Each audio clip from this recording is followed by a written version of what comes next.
The mere addition paradox, a thorny problem in ethics and population theory, questions whether adding more lives to a population can ever make that population ethically worse, even if the new lives are less happy than existing ones.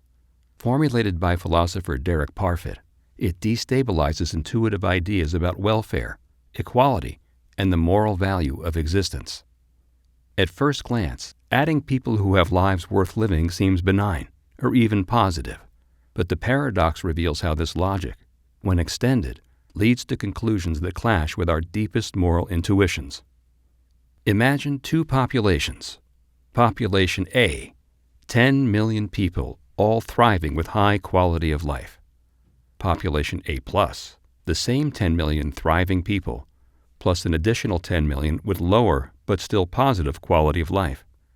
For example, they live in poverty but find meaning in family and community. If we assume that more lives worth living are better, A+ should be preferable to A. But now compare A+ to a third scenario. Population B, 20 million people, all with a quality of life slightly lower than A's, but higher than A+'s disadvantaged group. Intuitively, B seems fairer than A+ because no one suffers significant disadvantage. Yet if we accept that A+ is better than A, and B is better than A+, we face a contradiction. By this logic, a world where everyone's well-being is reduced, B, could be ethically superior to a world with greater overall happiness but inequality, A+. This challenges the notion that equality and total welfare are compatible ideals. The paradox intensifies when applied to real-world dilemmas. Consider climate policy. Should we prioritize current generations' high quality of life if it means risking that future generations could exist in poorer conditions? Or is it better to reduce present prosperity to ensure future populations have some quality of life, even if diminished? The paradox suggests that ethical frameworks like utilitarianism maximize total happiness, and egalitarianism reduce inequality might be irreconcilable. Critics argue the paradox relies on questionable assumptions, such as comparing incommensurable lives or ignoring the moral weight of inequality, yet its power lies in exposing the fragility of our ethical systems. For instance, is a world with 1 billion moderately happy people better than one with 1 million ecstatic ones? If we say yes, we risk endorsing a future where each life is diluted to mediocrity. If we say no, we dismiss the value of existence for countless potential individuals. This paradox also haunts debates about overpopulation and resource allocation. A government might justify policies that lower living standards for existing citizens to support a larger population. But is this ethical? The paradox doesn't answer. It amplifies the question, forcing us to confront whether ethical theories can handle infinity, inequality, and the sheer scale of possible futures. In essence, the mere addition paradox is a hall of mirrors for moral philosophy. It reveals that even principles we consider self-evident, like more good lives are better, can spiral into unsettling contradictions when scrutinized. Like staring too long at an optical illusion, the harder we try to resolve it, the more it destabilizes our certainty about what better truly means. Next, let's consider the Abilene Paradox, a peculiar social phenomenon where a group of people collectively decide on a course of action that none of them individually desire, driven by a misguided assumption that it aligns with the group's preferences. Introduced by management expert Jerry B. Harvey in 1974, it exposes the fragility of consensus and the dangers of unspoken dissent. Unlike conflicts rooted in disagreement, this paradox arises from a false perception of agreement, leading groups into counterproductive or even harmful decisions. The paradox takes its name from a story Harvey shared. On a sweltering Texas afternoon, a family casually discusses taking a trip to Abilene, a dusty town 53 miles away. One member suggests the idea half-heartedly, assuming others might be bored. The others, misinterpreting the suggestion as enthusiasm, reluctantly agree to avoid seeming disagreeable. The trip turns into a miserable ordeal. The car has no air conditioning. The food is terrible, and everyone returns exhausted. Later, They confessed that none of them actually wanted to go. Each person had privately opposed the idea, but assumed the others wanted it, so they remained silent. The group's collective action, intended to satisfy everyone, ended up satisfying no one. The Abilene Paradox reveals how social dynamics, fear of conflict, desire to conform, and flawed communication can override individual judgment. It highlights the difference between authentic consensus, genuine agreement, and artificial consensus, silent compliance. In workplaces, this might manifest as teams approving doomed projects because no one voices concerns. In politics, it could explain bipartisan support for unpopular policies, driven by leaders misreading public sentiment. Even families might endure dysfunctional traditions because no one admits their discomfort. The Abilene Paradox thrives in environments where dissent is stigmatized. Imagine a corporate boardroom. A CEO proposes a risky merger, framing it as an exciting opportunity. Board members privately harbor doubts, but stay quiet, fearing they'll appear unsupportive or uninformed. The merger proceeds, only to fail spectacularly. Later, everyone claims they saw it coming, yet their silence allowed the disaster to unfold. This pattern repeats in governments, nonprofits, and even friend groups, where the pressure to maintain harmony stifles critical feedback. The real-world consequences are profound. Organizations waste resources on initiatives no one believes in. Governments pass laws that lack public backing, eroding trust. Relationships fracture as unspoken resentments fester. The paradox also fuels systemic issues like groupthink, where the desire for unanimity overrides realistic appraisal. Historical examples include the Bay of Pigs invasion, where U.S. advisors suppressed doubts about the ill-fated plan, and the 2008 financial crisis, where few questioned the stability of subprime mortgages. Breaking free from the Abilene Paradox requires cultivating psychological safety, environments where people feel secure expressing dissent. Leaders must actively invite contradictory opinions, using techniques like taking a devil's advocate role or anonymous feedback. Normalizing phrases like, "I might be the only one who thinks this, but," can empower individuals to voice concern. Additionally, distinguishing between agreement and alignment is crucial. A team need not agree on every detail, but should align on shared goals and transparent reasoning. The Abilene Paradox also challenges our romanticized view of consensus.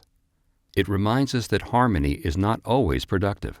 Sometimes, conflict is necessary to surface better ideas. In innovation-driven fields, dissent sparks creativity. In governance, it prevents authoritarian drift. The key lies in reframing disagreement as a tool for refinement, rather than a threat to cohesion. On a personal level, the Abilene Paradox urges introspection. How often do we say yes to things we dislike to avoid awkwardness? How many family gatherings, social events, or professional obligations do we endure out of unspoken obligation? Breaking this cycle demands vulnerability, the courage to voice true preferences, and the humility to accept the honesty of others. The Unexpected Hanging Paradox. This is a fascinating and deeply counterintuitive problem that blends elements of logic, time, and human expectation. Since it was first formulated in the 1940s, the unexpected hanging paradox has puzzled philosophers, logicians, and mathematicians. The paradox goes like this. A judge tells a prisoner they will be hanged one day next week, Monday through Friday, but the execution will come as a complete surprise. The prisoner will not know the day until the executioner arrives at their cell that morning. The prisoner, being a logical thinker, attempts to deduce the day of their execution, but in doing so, they arrive at a startling conclusion that seems to defy the judge's statement. The prisoner begins by reasoning that the execution cannot occur on Friday, because if they're still alive by Thursday evening, they will know with certainty that the hanging must occur on Friday. This would mean the execution is no longer a surprise, violating the judge's condition. Therefore, Friday is eliminated as a possibility. Next, the prisoner considers Thursday. If Friday is ruled out, then by Wednesday evening, if the execution hasn't happened yet, they would know it must occur on Thursday. But this would also make the execution predictable. So Thursday is also eliminated. Applying the same logic, the prisoner rules out Wednesday, Tuesday, and finally Monday. Concluding that the hanging cannot occur on any day of the week without violating the judge's condition, the prisoner feels relieved, believing they have logically proven that the execution cannot happen. However, the twist comes when the executioner arrives on, say, Wednesday morning, a day the prisoner had ruled out. The hanging is, in fact, a complete surprise, fulfilling the judge's original statement. The paradox lies in the fact that the prisoner's logical reasoning seemed sound, yet it led to a conclusion that was contradicted by reality. How could the prisoner's reasoning fail? And what does this say about the nature of knowledge, expectation, and logical deduction? At its core, the unexpected hanging paradox challenges our understanding of self-referential statements and the limits of logical reasoning. The prisoner's mistake lies in assuming that their own reasoning process is infallible and that the judge's statement must conform to their deductions. However, the judge's statement is inherently self-referential. It depends on the prisoner's state of knowledge, which in turn depends on the judge's statement. This creates a loop of reasoning that cannot be resolved using standard logical frameworks. The paradox also highlights the difference between objective reality and subjective expectation. The prisoner's reasoning is based on their expectations, but the judge's statement operates independently of those expectations, creating a disconnect between logic and reality. The real-world consequences of this paradox extend beyond theoretical puzzles. It has implications for fields like game theory, where players must anticipate the actions of others, and epistemology, the study of knowledge and belief. For example, in financial markets, traders often try to predict the behavior of other traders, leading to complex feedback loops that can result in unexpected outcomes, such as market crashes or bubbles. The paradox also resonates in artificial intelligence, where machines are programmed to make logical deductions, but may struggle with self-referential or context-dependent problems. One way to approach the unexpected hanging paradox is to consider that the judge's statement is not a purely logical proposition, but a performative one. It creates a situation where the prisoner's reasoning is inherently flawed because it cannot account for the unpredictability of the judge's actions. Another perspective is to view the paradox as a demonstration of the limitations of deductive reasoning when applied to self-referential or time-dependent scenarios. In this sense, the paradox serves as a cautionary tale about over-reliance on logic in situations where human intuition and unpredictability play a role. The unexpected hanging paradox has inspired numerous interpretations and solutions, but none has fully resolved its inherent contradictions. Some argue that the paradox arises from a misinterpretation of the judge's statement, while others suggest that it reveals a fundamental flaw in our understanding of time and knowledge. There's also the unexpected hanging paradox in reverse paradox, a variation on the classic unexpected examination paradox that flips the reasoning process on its head. While the original paradox involves a prisoner who attempts to deduce when a surprise event will occur, this version examines how certainty about the impossibility of an event creates an equally baffling trap, when uncertainty should have remained. It reveals how assumptions about probability, inevitability, and human reasoning can create logical quicksand. Imagine a scenario where a general addresses his army during wartime. He declares, with absolute certainty, that the enemy will not attack any day within the next week. The soldiers are relieved, as they trust the general's intelligence and strategic insight. However, the general follows up with a peculiar caveat. He expects that if the enemy were to attack, it would happen on a day when no one expects it. The soldiers, armed with the knowledge of the general's initial assurance, grow complacent, convinced that no attack is possible. However, on the second day of the week, the enemy launches a surprise offensive. The soldiers, unprepared, are caught completely off guard. The paradoxical question that arises here is how an event declared to be impossible by the general's authority could still happen while fulfilling the condition of being unexpected. This reverse form of the unexpected hanging paradox turns the focus away from deductive elimination of possibilities and toward the interplay between belief, expectation, and the manipulation of probability. The key to understanding this paradox lies in the tension between trust in authoritative declarations and the inherently unpredictable nature of real-world events. The soldier's reasoning is anchored in their belief that the general's assertion of impossibility is infallible. This belief blinds them to the very nature of the caveat about unpredictability. Their expectation of certainty paradoxically ensures their vulnerability to the unexpected, creating a trap in which their own reasoning becomes the source of their downfall. This reversal of expectation highlights the paradoxical role that authority and trust can play in shaping human behavior. When individuals or groups place absolute faith in the reliability of a prediction, they may inadvertently create conditions in which the prediction's failure becomes not only possible, but inevitable. This dynamic is evident in various real-world scenarios, from financial markets to disaster preparedness. In each case, overconfidence in predictive models or expert assurances can lead to complacency, making systems more vulnerable to unexpected disruptions. The paradox also raises intriguing questions about the concept of surprise itself. In everyday life, surprise is often associated with a lack of foreknowledge or preparation. However, in the context of this paradox, surprise emerges not from the inherent unpredictability of events, but from the deliberate manipulation of expectations. The general statement functions as a kind of psychological gambit, conditioning the soldiers to disregard the possibility of an attack while subtly preserving its plausibility. One of the most thought-provoking aspects of the reverse unexpected hanging paradox is its implications for strategic thinking. It illustrates how the deliberate use of misleading or contradictory information can be a powerful tool for achieving surprise in competitive or adversarial situations. This principle is frequently employed in military strategy, where feints, deceptions, and psychological tactics are used to manipulate the enemy's expectations and create opportunities for unexpected action. The paradox also invites reflection on the broader philosophical implications of uncertainty and belief.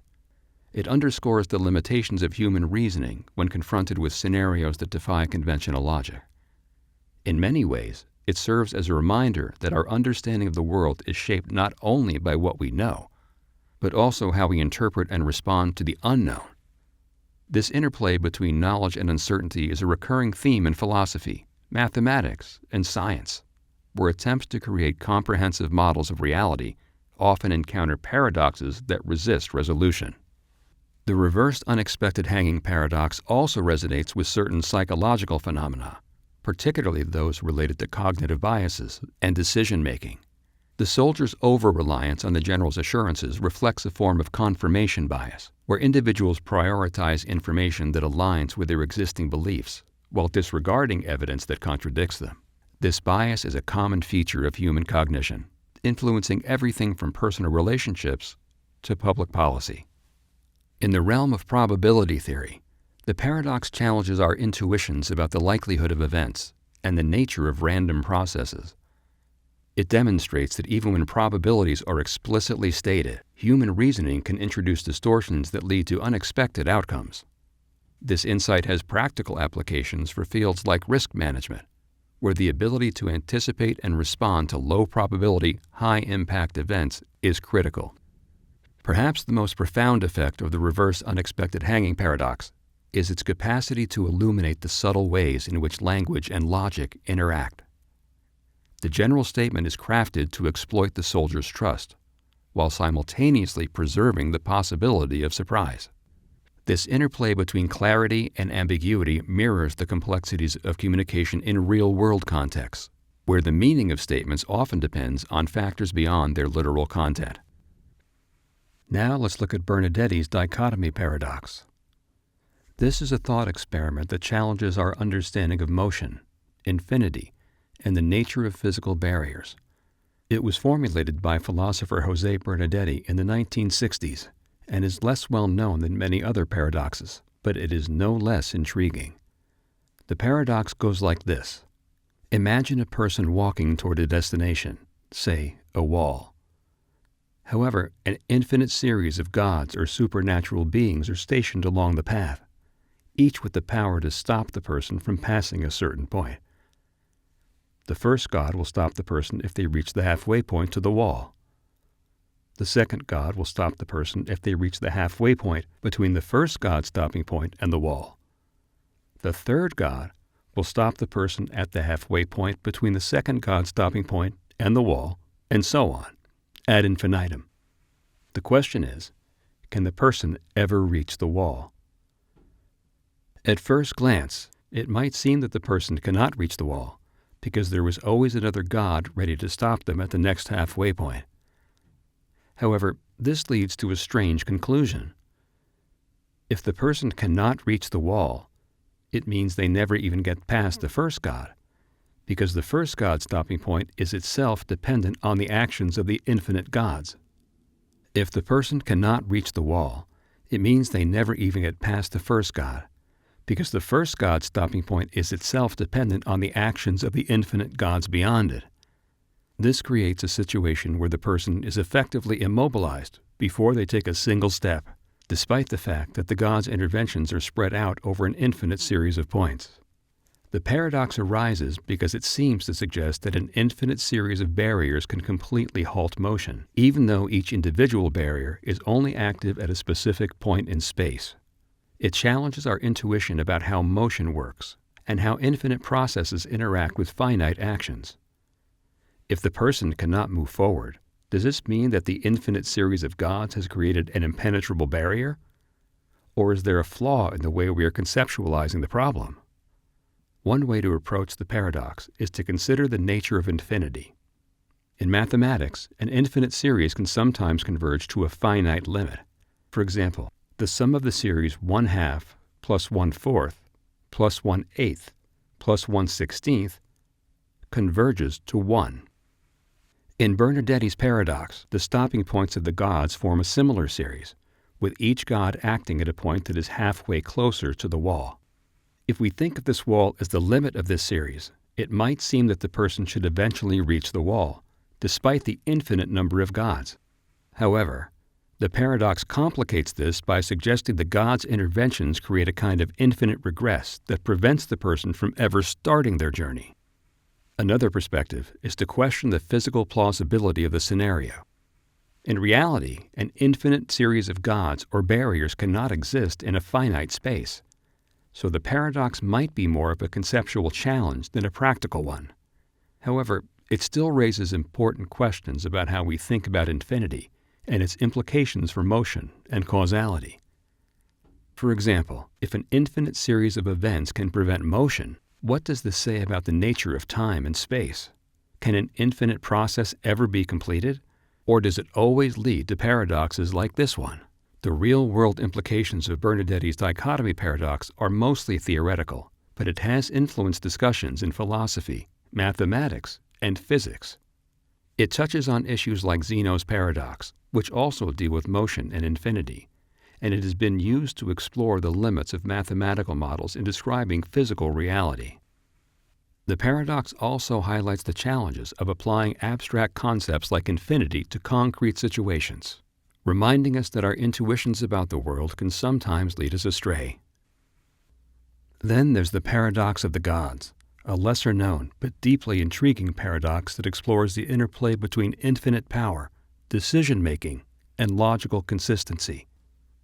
It was introduced by philosopher Raymond Smullyan and is rooted in the idea of gods or beings with absolute power, who are bound by certain rules or constraints.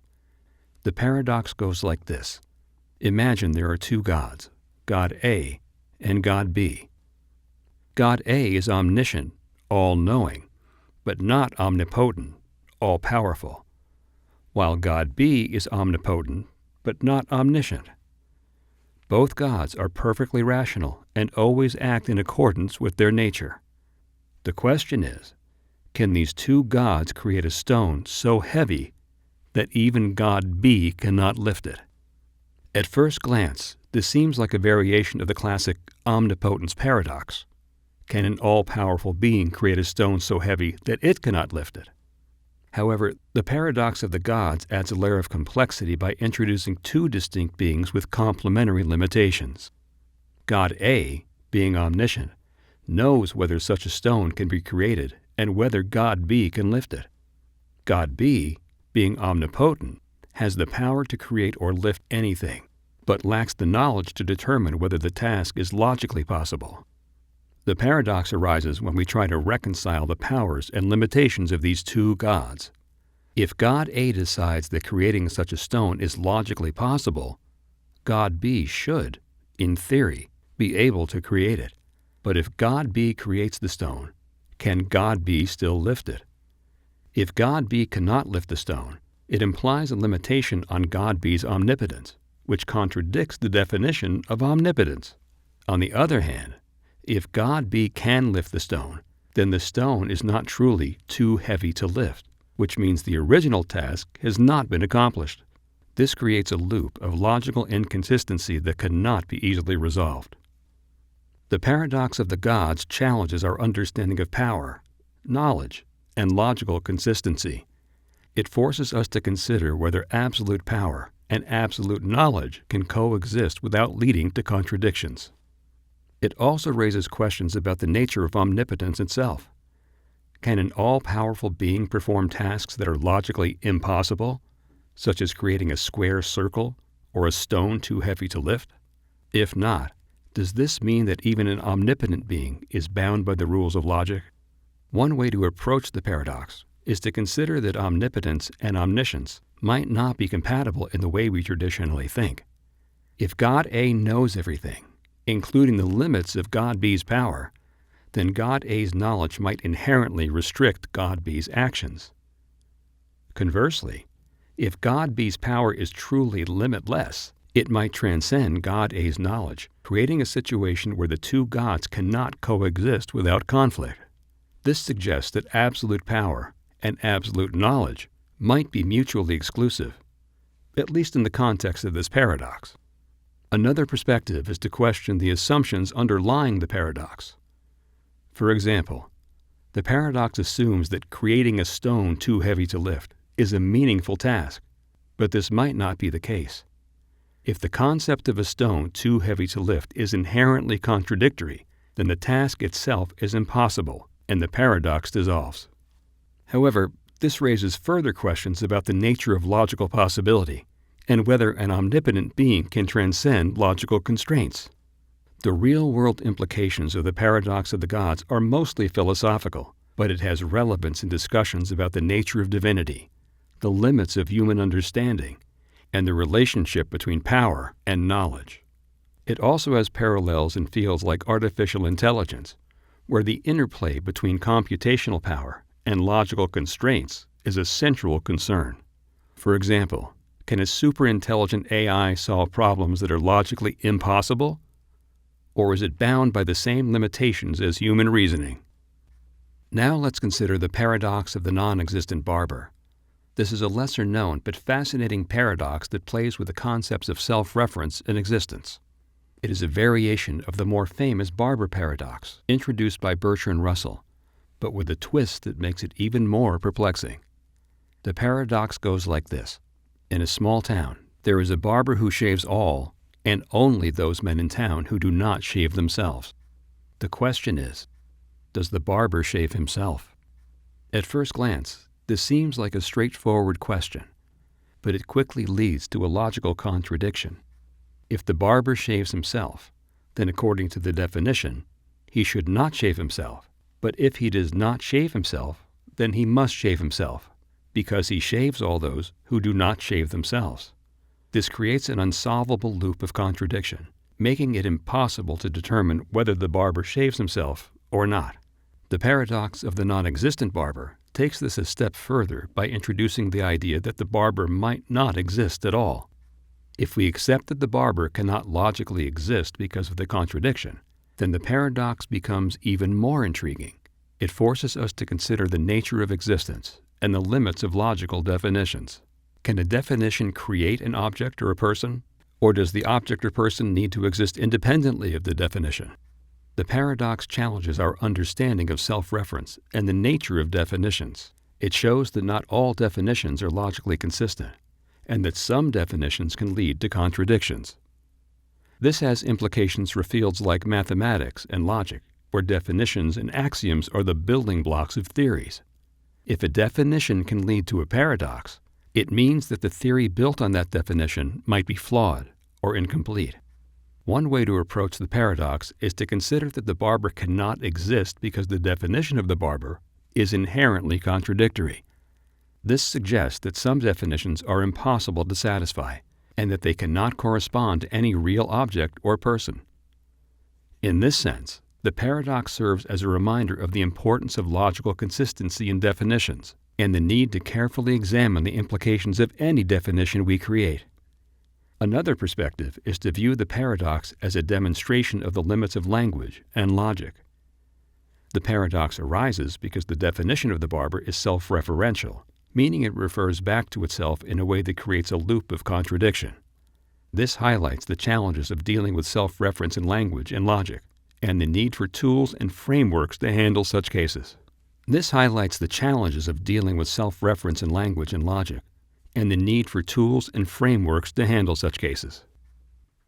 Then there's the paradox of the arrow, which challenges our understanding of motion by questioning whether an arrow in flight is truly moving at any given instant. Zeno argues that at any single moment in time, the arrow occupies a fixed position in space. If it occupies a fixed position, it cannot be moving at that instant.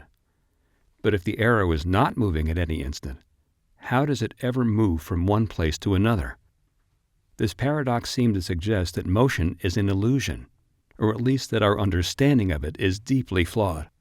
The paradox hinges on the idea that time can be divided into infinitesimally small moments, and that at each of these moments, the arrow is at rest.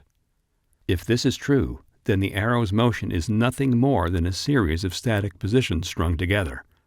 But this raises the question, how does the arrow transform from one position to the next? If it is truly at rest at every instant, then there is no mechanism for it to move. This leads to the conclusion that motion, as we perceive it, cannot exist, a conclusion that clearly contradicts our everyday experience.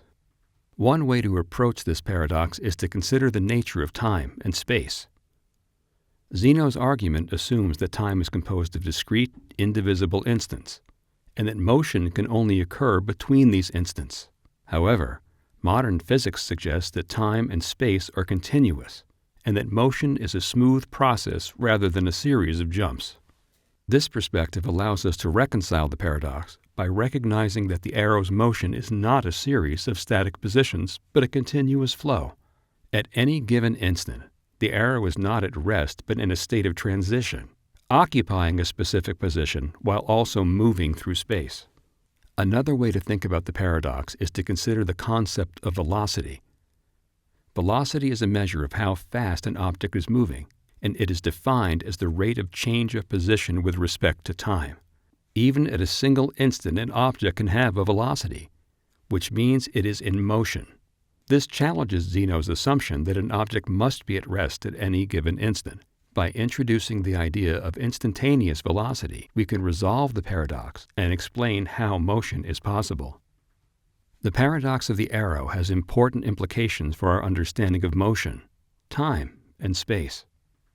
It forces us to question our intuitive notions of how objects move and to consider the deeper principles that govern motion. It also highlights the limitations of language and thought in describing complex phenomena. While we can easily observe and describe motion in everyday life, explaining it in precise terms is much more difficult. In the context of modern physics, the paradox takes on new significance. The study of motion is central to fields like classical mechanics, relativity, and quantum physics, each of which offers a different perspective on how objects move through space and time. Zeno's paradox reminds us that even the most basic concepts, like motion, can be deeply puzzling when examined closely. It encourages us to think critically about the assumptions we make and to seek out new ways of understanding the world. The paradox of the arrow also has philosophical implications, particularly in discussions about the nature of reality and perception. If motion is an illusion, as Zeno suggests, then what does that say about our perception of the world? Are we fundamentally mistaken about the way things work? Or is there a deeper truth that we have yet to uncover? These questions have no easy answers, but they invite us to explore the boundaries of human knowledge and to consider the possibility that our understanding of the world is incomplete. While the paradox of the arrow may seem abstract, it has practical relevance in fields like engineering, computer graphics, and robotics, where the accurate modeling of motion is essential. By grappling with the paradox, we gain a deeper appreciation for the challenges of describing and simulating motion, and we are reminded of the importance of precision and rigor in our work. The paradox of the grain of sand begins with a simple question: at what point does a collection of grains of sand become a heap? If you have one grain of sand, it is clearly not a heap. Adding a second grain still does not make a heap. But if you continue adding grains one by one, at what precise moment does the collection transform into a heap? Conversely, if you start with a heap and remove grains one by one, when does it cease to be a heap? The paradox lies in the fact that there is no clear boundary between not a heap and a heap. Each individual grain added or removed seems insignificant, yet the cumulative effect leads to a qualitative change. This challenges our ability to define categories and make distinctions in the face of gradual change. It also raises questions about the nature of language and how we use it to describe the world. If we cannot pinpoint the exact moment when a heap is formed, does that mean that the concept of a heap is inherently vague or even meaningless? One way to approach the paradox is to consider the role of thresholds in our perceptions and reasoning. In many areas of life, we rely on thresholds to make decisions and categorize things. For example, we might define a tall person as someone over 6 feet, even though the difference between 5'11" and 6 feet is minimal. The paradox of the grain of sand shows that these thresholds are often arbitrary, and that small incremental changes can lead to significant outcomes without a clear point of transition. Another perspective is to view the paradox as a critique of binary thinking. We often categorize things as either one thing or another: heap or not a heap, tall or short, hot or cold. But reality is often more nuanced. The paradox highlights the limitations of this either-or approach and suggests that many phenomena exist on a spectrum. This has implications for fields like ethics, where decisions often involve shades of gray rather than clear-cut choices. The paradox of the grain of sand also has practical relevance in areas like environmental science, economics, and artificial intelligence. For example, in climate science, small changes in temperature or carbon emissions can have large-scale effects over time, but it is difficult to pinpoint the exact moment when these changes become critical. Similarly, in economics, the accumulation of small financial decisions can lead to major economic shifts, but it is hard to identify the tipping point. In artificial intelligence, the paradox raises questions about how machines can handle vague or ambiguous categories, which are common in human language and reasoning. The paradox invites us to reflect on the nature of change and how we perceive it. It shows that change is often gradual and cumulative, and that our ability to recognize and define it is limited by the tools we use. This has implications for how we approach problems and make decisions, particularly in situations where small actions can have large consequences. While the paradox of the grain of sand may seem abstract, it has deep connections to real-world issues. It reminds us that the boundaries we draw are often arbitrary, and that the world is more fluid and interconnected than our categories suggest. By grappling with this paradox, we gain a deeper appreciation for the complexity of the world and the challenges of describing it accurately. Braess's paradox. This is a counterintuitive phenomenon in which adding extra capacity to a network, such as roads, electrical grids, or data pathways, actually reduces its overall efficiency. First identified by German mathematician Dietrich Braess in 1968, it defies common sense. How can giving people more options or routes lead to worse outcomes for everyone? The paradox reveals the delicate interplay between individual decision-making and collective results, exposing how rational choices by individuals can inadvertently create systemic inefficiencies. Consider a simple traffic network. Drivers travel from point A to point B with two possible routes. Initially, both routes have the same travel time, but as more drivers choose one path, congestion increases, slowing everyone down. Now suppose a new road is built, creating a third route. Intuitively, this should spread out traffic and reduce delays. But Braess showed that under certain conditions, the new road creates a perverse incentive. Drivers, acting in their own self-interest, flock to the new route, causing it to become overcrowded. This cascades into a new equilibrium where all routes are slower than before. The added capacity paradoxically makes the entire system less efficient. The mechanics of Braess's paradox hinge on game theory, specifically the concept of the Nash equilibrium. In this state, no driver can benefit by unilaterally changing their route, but the collective outcome is suboptimal. The paradox arises because individuals optimize for their own benefit without considering how their choices affect others. This tragedy of the commons dynamic is not limited to traffic. It appears in power grids, where adding transmission lines can destabilize the network, and in the Internet, where new pathways can increase latency. Even biological symptoms, such as metabolic networks in cells, can exhibit Braess-like behavior when adding a reaction pathway degrades overall efficiency. A real-world example of the paradox is this. In 1990, New York City closed 42nd Street for Earth Day, expecting gridlock. Instead, traffic improved. Similarly, Seoul removed a major highway in 2003, and congestion decreased. These cases align with Braess's prediction. Removing options forced drivers into a more optimal equilibrium. The paradox challenges urban planners and engineers, who must balance intuitive solutions with the hidden risks of overcomplicating networks. Braess's paradox also has philosophical implications. It questions the assumption that more choices inherently lead to better outcomes. In economics, it mirrors the pitfalls of deregulation. Markets with too many uncoordinated actors can spiral into inefficiency. In social systems, it illustrates how individual rationality can clash with collective welfare, as seen in vaccine hesitancy or environmental policies. The paradox forces us to rethink optimization.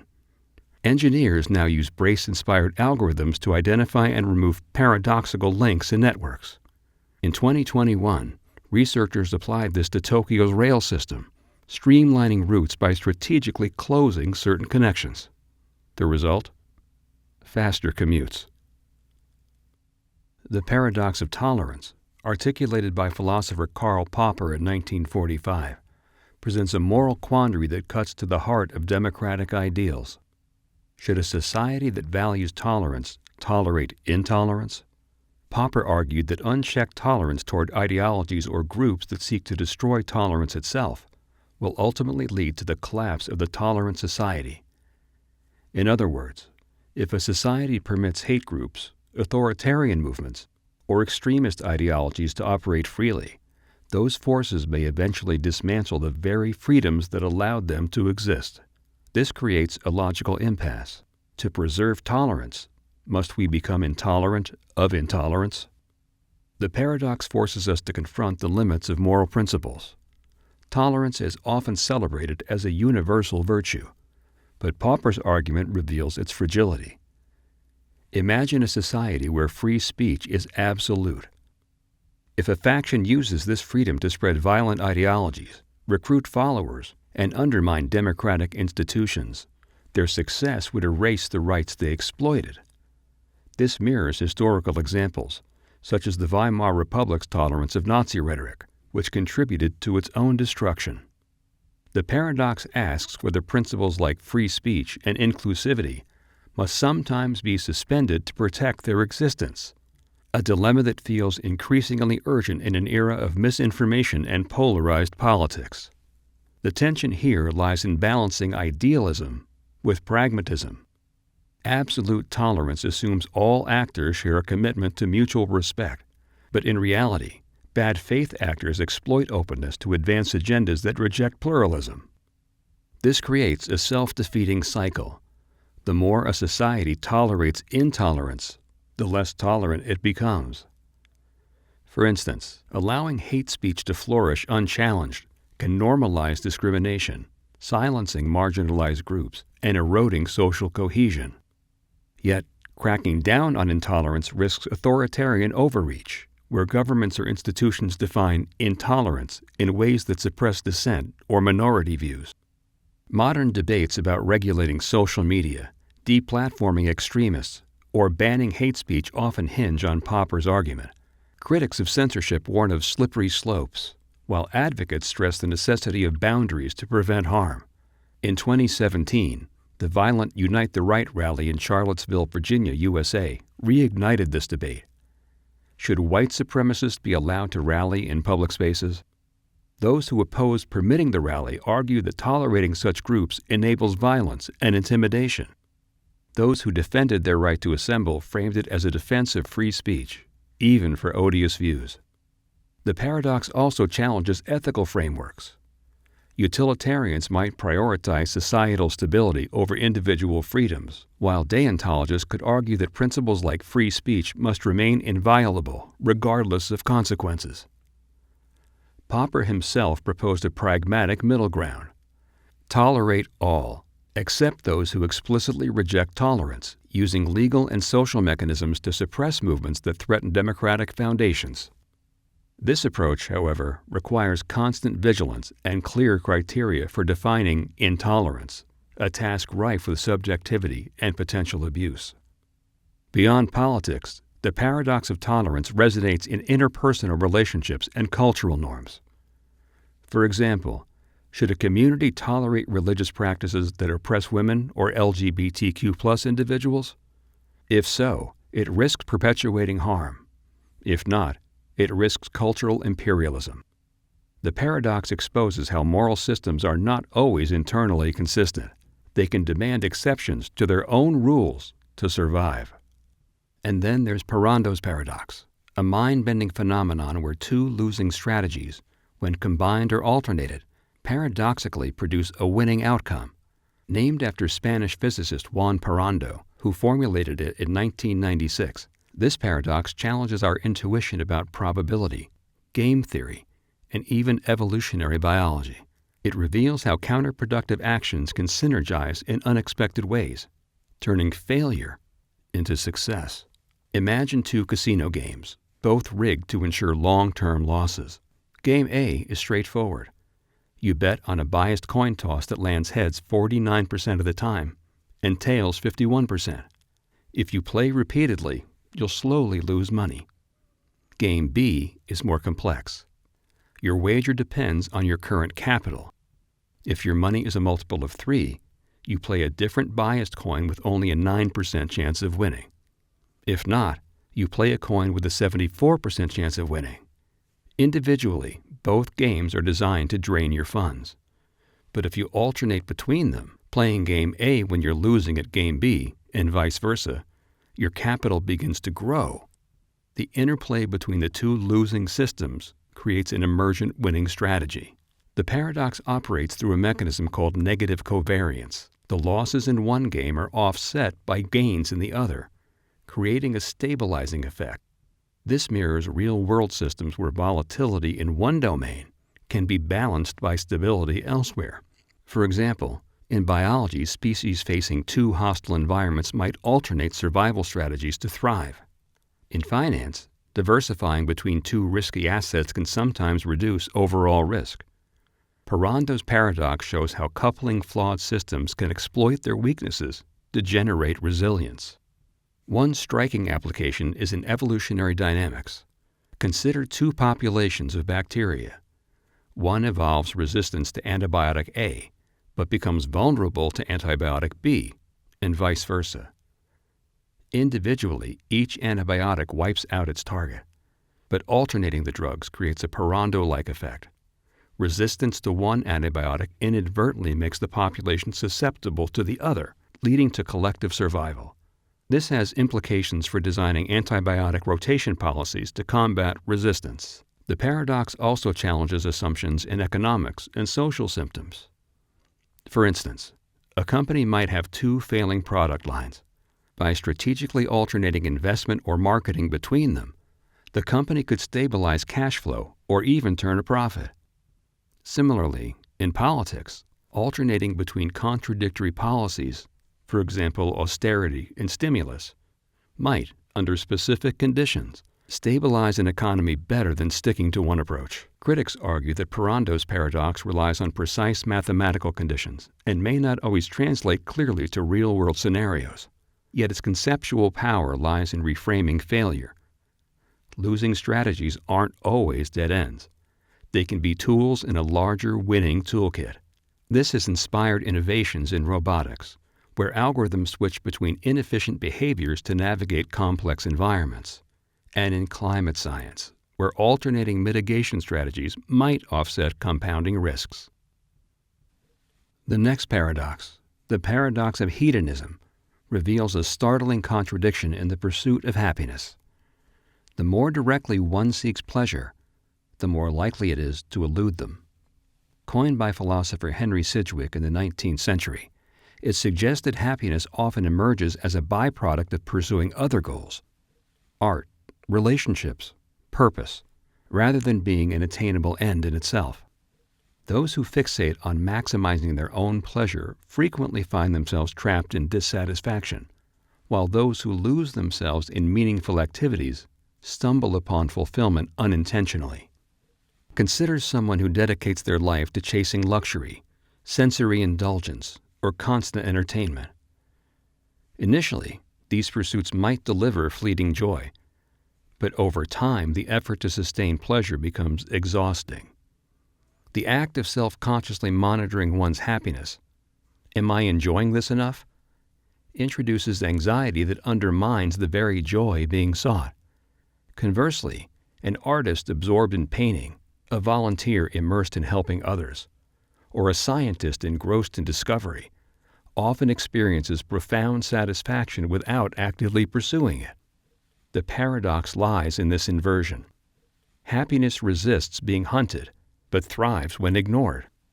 This contradiction upends conventional wisdom about desire and fulfillment. It implies that self-awareness and intention can poison the well of contentment. For instance, modern social media platforms, designed to maximize user engagement through dopamine-driven feedback loops, often leave users feeling emptier despite hours of pleasurable scrolling. The harder users chase digital validation, the more it slips away, perpetuating cycles of craving and discontent. The paradox of hedonism also intersects with psychological concepts like the hedonic treadmill, where people adapt to positive experiences, requiring ever greater stimuli to achieve the same level of satisfaction. But unlike the treadmill, which focuses on diminishing returns, Sidgwick's paradox emphasizes the active role of intention. Happiness retreats when pursued, like a shadow that vanishes when stared at. Ethical systems grapple with this idea. Utilitarianism, which advocates maximizing happiness as a moral imperative, risks falling into the paradox's trap. If a society structures itself purely around pleasure-seeking, it might inadvertently foster emptiness, as seen in cultures plagued by addiction or materialism. Meanwhile, philosophies like Stoicism or Buddhism, which emphasize detachment from desire, align more closely with the paradox's insight. Happiness emerges when we stop chasing it. In practice, the paradox manifests in everyday dilemmas. A musician who plays solely for fame often burns out, while one who plays for love of the craft finds deeper rewards. A couple, hyper-focused on keeping their relationship perfect, may stifle spontaneity, whereas partners who embrace imperfection often build stronger bonds. Even wellness culture, with its obsession for self-optimization, can become a prison of anxiety rather than a path to well-being. The paradox of hedonism isn't merely philosophical. It has empirical support. Studies in positive psychology show that people who prioritize intrinsic goals, personal growth, community, report higher life satisfaction than those chasing extrinsic goals, wealth, status. Neuroscientists note that the brain's reward systems respond more robustly to unexpected joys, than to orchestrated ones, suggesting that surprise and lack of control play roles in genuine happiness. Resolving the paradox requires a shift in perspective. Instead of treating happiness as a target, it must be approached obliquely, a phenomenon that flourishes when attention is directed elsewhere. This aligns with the Japanese concept of ikigai, a reason for being, or the Danish hij, comfort in simple moments, both of which emphasize indirect routes to contentment. Ultimately, the Paradox of Hedonism teaches a humbling lesson. The human psyche is not a machine to be optimized, but a garden to be cultivated. Joy grows wild when we stop trying to force it into bloom. Another rare and intellectually captivating paradox is the Quine Paradox, which deals with the self-referential nature of statements, exploring the ways in which language and logic can become entangled in unexpected and contradictory ways. This paradox emerges from the field of semantics and logic, offering a profound exploration of how meaning, reference, and self-reference interact in a system of formal language. The Quine Paradox revolves around the idea of a sentence that describes itself in a way that creates a looping, self-referential structure.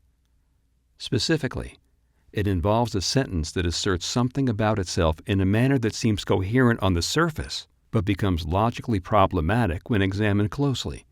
To understand this, imagine a sentence that says, "yields falsehood when preceded by its quotation." If this sentence is true, then it must yield falsehood when preceded by its quotation. But that very act would make it false. Conversely, if it is false, then it does not yield falsehood when preceded by its quotation, which would mean it is true. The result is a logical stalemate, a paradoxical loop that defies resolution. The brilliance of the Quine Paradox lies in its ability to expose the limitations of our logical frameworks and the vulnerabilities of language. It operates in a space where syntax and semantics collide, revealing the fragility of meaning when confronted with self-reference. Unlike simpler paradoxes that rely on clear contradictions, the Quine Paradox is a subtle beast, operating in the shadows of language's internal structure. One of the most intriguing aspects of this paradox is its connection to the broader field of self-referential systems. It draws attention to the challenges inherent in any attempt to create a system of language or logic that is both self-contained and entirely consistent. This has profound implications for disciplines ranging from mathematics to computer science. For example, the paradox underscores the difficulties encountered in designing programming languages or artificial intelligence systems that can process self-referential statements without encountering logical inconsistencies. In mathematics, the Quine Paradox is closely related to Gödel's incompleteness theorems, which demonstrate that any sufficiently powerful formal system contains statements that cannot be proven true or false within the system itself. Gödel's work shows that self-reference is not just a linguistic quirk, but a fundamental aspect of logical systems. The Quine Paradox serves as a more accessible gateway into these deep and complex ideas, providing a tangible example of how self-reference can lead to logical impasses. The paradox also has philosophical implications, particularly in the realm of epistemology, which is the study of knowledge. It challenges our understanding of truth and the conditions under which a statement can be said to be true or false. By creating a scenario where the true value of a statement is indeterminate, the Quine Paradox forces us to confront the limitations of binary thinking. In a world where statements can be both true and false, or neither, the foundations of our epistemological framework are called into question. The practical consequences of the Quine Paradox extend into areas such as communication, where clarity and precision are paramount. Self-referential statements often arise in everyday language, though they may not always be as overtly paradoxical as the Quine Paradox. Consider a politician who says, "I always lie." If the statement is true, then it must be false, and if it is false, then it must be true. Such self-referential loops can create confusion and undermine trust, illustrating the importance of avoiding ambiguous or self-contradictory language in critical contexts. In the digital age, the Quine Paradox has taken on new relevance in the field of computer science. Self-referential code, known as Quine programs, are programs that produce their own source code as output. These programs are a direct homage to the paradox, demonstrating the interplay between self-reference and functionality. While Quine programs are typically created for intellectual curiosity or entertainment, they also serve as a reminder of the delicate balance required to manage self-reference in computational systems. The paradox also resonates with the human experience on a more abstract level. It mirrors the ways in which we construct our identities and beliefs, often engaging in forms of self-reference that shape our understanding of ourselves and the world around us. For instance, when we describe ourselves using language, we rely on a system that is inherently self-referential. The words we choose not only reflect our thoughts, but also influence them, creating a feedback loop that shapes our sense of self. This interplay between language and thought is particularly evident in the arts, where self-reference is often used as a creative tool. Literature, film, and other forms of storytelling frequently employ self-referential techniques to challenge conventional narratives and engage audiences in a deeper reflection on the nature of storytelling itself. Works that break the fourth wall or reference their own construction invite viewers to consider the relationship between fiction and reality, echoing the philosophical questions raised by the Quine Paradox. The Quine Paradox is a testament to the power of language and logic to reveal the unexpected. It reminds us that even the most seemingly straightforward concepts can become tangled in webs of self-reference, leading to outcomes that defy common sense and challenge our understanding.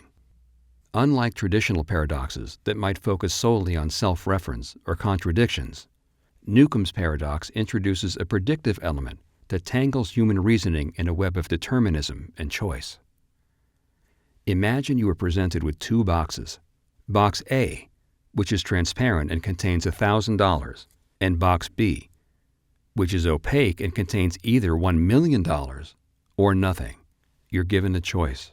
You can take both boxes, A and B, or just the opaque Box B. However, there's a twist. The contents of Box B have already been determined by a highly reliable predictor, a being or entity with an uncanny ability to accurately predict human decisions. If the predictor has foreseen that you will choose only Box B, it has placed $1 million inside it.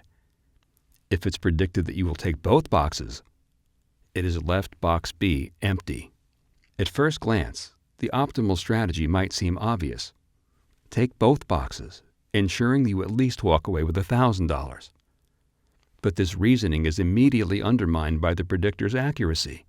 If it has correctly anticipated your decision to take both boxes, Box B will be empty, leaving you with just $1,000. On the other hand, if you choose only Box B, and the predictor has foreseen this, you walk away with $1 million. The paradox emerges because both choices seem justifiable, but lead to entirely different outcomes depending on how one interprets causality and prediction. Newcomb's paradox is unique in how it forces us to grapple with the tension between two philosophical perspectives, the principle of dominance and the principle of expected utility. Dominance suggests that you should always choose the option that gives the better outcome regardless of circumstances. In this case, taking both boxes. Expected utility, however, advises maximizing your potential gain by considering the predictor's reliability, which favors choosing only Box B. The interplay between these perspectives creates an irresolvable conflict, as each seems to make sense within its own framework, yet contradicts the other. The real-world implications of this paradox are profound, especially when it comes to decision-making under uncertainty. It challenges our assumptions about free will and the nature of causality. If the predictor is truly infallible, your sense of having a choice is an illusion. Your decision has effectively been determined in advance, raising unsettling questions about the relationship between human agency and predictive models. This aspect of the paradox resonates in fields like artificial intelligence and behavioral economics, where increasingly sophisticated algorithms can predict human behavior with startling accuracy. Are our choices genuinely free, or are they the inevitable outcomes of patterns that can be modeled and anticipated? Another layer of intrigue in Newcomb's paradox lies in its connections to the concept of backward causation, the idea that future events can influence the past. While this notion defies our everyday understanding of time, it is a recurring theme in philosophical and scientific discussions.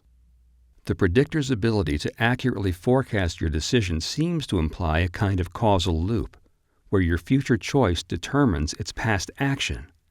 This challenges the linear conception of time and invites speculation about the nature of temporal relationships in a universe governed by both determinism and quantum uncertainty. The paradox also touches on the psychology of trust and belief. To successfully navigate the scenario, you must have faith in the predictor's accuracy, even though its mechanism remains mysterious. This dynamic mirrors real-world situations where people must rely on expert predictions or advice despite lacking a full understanding of the underlying processes. For instance, individuals often trust financial advisors, weather forecasts, or medical diagnoses based on a track record of reliability, even when the predictions defy their intuition. The paradox also serves as a powerful metaphor for the interplay between free will and determinism. It forces us to confront the possibility that our choices, while appearing autonomous, may be governed by forces beyond our control. This tension is echoed in philosophical debates about the nature of the self and the extent to which our actions are shaped by genetic, environmental, or societal factors. Newcomb's paradox encapsulates this existential dilemma, offering a vivid illustration of the ways in which our understanding of choice and causality is shaped by the frameworks we use to interpret reality. On a more abstract level, the paradox invites us to reconsider the nature of prediction itself. The predictor's infallibility serves as a stand-in for any system or entity capable of accurately forecasting outcomes, whether through divine omniscience, advanced technology, or statistical modeling. The paradox challenges us to think about the ethical and practical implications of such predictive power. How would society change if human behavior could be reliably predicted? Would this lead to a loss of autonomy, or could it be harnessed to improve decision-making and reduce uncertainty? Well, I wonder if we'll ever know. The moral twin Earth paradox. Imagine a thought experiment where there exists a planet called Twin Earth, an exact replica of our Earth in every way, except for one critical difference. The moral systems and practices of its inhabitants differ from ours in fundamental ways. On Twin Earth, the language, culture, and physical world mirror our own, yet their moral terms are used to describe entirely distinct actions and beliefs. For instance, where we might use the word good to describe acts of kindness or justice, twin Earthlings use the same word to describe actions that we might find abhorrent, such as acts of exploitation or violence. Despite these differences, twin Earthlings feel just as justified in their moral reasoning as we do in ours. The paradox arises when we try to determine what, if anything, the term good actually refers to. Is good merely a label tied to culturally contingent norms? Or does it point to some universal moral truth? If the latter, how can we reconcile the fact that both Earthlings and twin Earthlings use the term with equal conviction, yet apply it to entirely different practices? This raises an unsettling possibility that moral language may lack a fixed meaning, rendering it inherently ambiguous or even arbitrary. The moral twin Earth paradox challenges our assumptions about the universality of moral concepts. If moral terms like good, right, or just can refer to entirely different phenomena depending on the cultural or linguistic context, it suggests that moral realism, the belief in objective moral truths, might be untenable. Instead, it seems to point toward moral relativism, where morality is viewed as a construct shaped by social and historical factors. However, this shift toward relativism comes with its own set of philosophical problems. Such is the difficulty of agitating between conflicting moral systems or addressing issues of moral progress. The paradox also has significant implications for the philosophy of language, particularly the theory of reference. In everyday communication, we assume that words have stable meanings tied to specific objects, concepts, or phenomena. For example, the word water refers to H2O, regardless of who uses the term or where they are located. However, in the case of moral language, the reference seems less clear. Does good refer to a particular set of actions, outcomes, or intentions? Or is it simply a placeholder for subjective or culturally relative judgments? The ambiguity exposed by the moral twin earth paradox forces us to confront the limitations of language when it comes to expressing abstract or normative ideas. In practical terms, the paradox highlights the challenges of cross-cultural communication and understanding in a globalized world. As societies become more interconnected, clashes between differing moral systems become more frequent and pronounced. The paradox raises the question of whether it is possible to find common ground in such a context, or if our moral disagreements are ultimately irreconcilable. For instance, debates over issues like human rights, environmental ethics, or economic justice often reveal deep-seated differences in how moral terms are understood and applied. The moral twin earth paradox serves as a lens through which to examine these conflicts, emphasizing the importance of recognizing and respecting moral diversity while grappling with the question of whether universal moral standards can exist.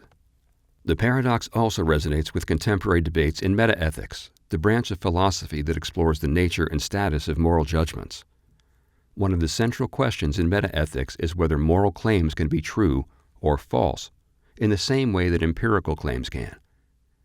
For example, the statement, "the Earth orbits the Sun," is objectively true, independent of human opinion. But can the same be said for a statement like, "killing is wrong"?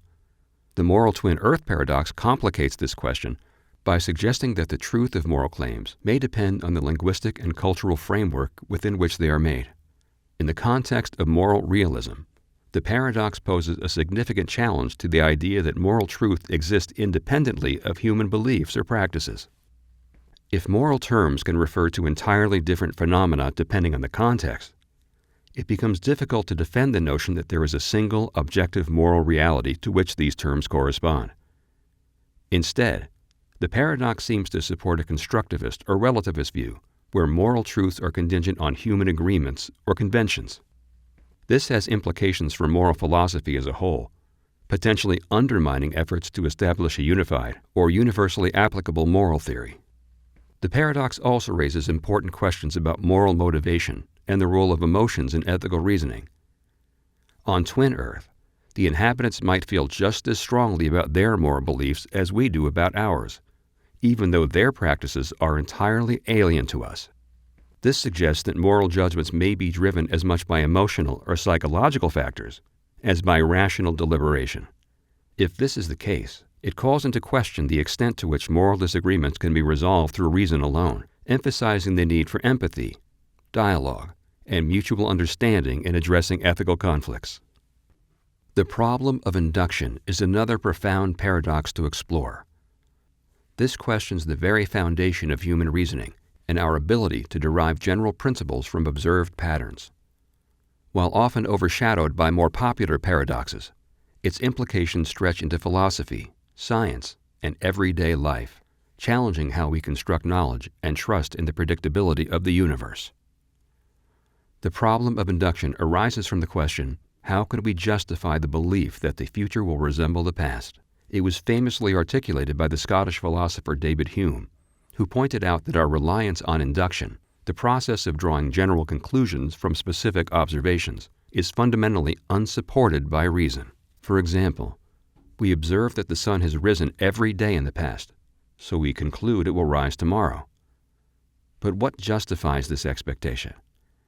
Our belief in the uniformity of nature, that the laws governing the universe remain constant, is itself based on past observations. This creates a circular argument. We use induction to justify induction, which is logically unsound. The paradox becomes even more unsettling when applied to science, a domain that relies heavily on induction. Scientific theories are built by observing patterns and regularities, then extrapolating laws or principles that predict future occurrences.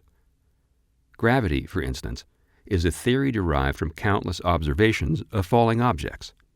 But the problem of induction asks, what guarantees that the laws of gravity, or any other scientific principle, will hold tomorrow?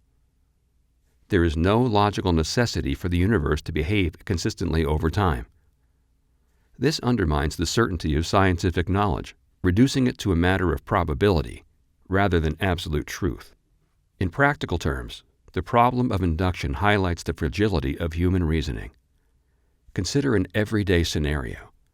You've driven the same route to work for years without incident. Based on this history, you assume the road will be safe tomorrow.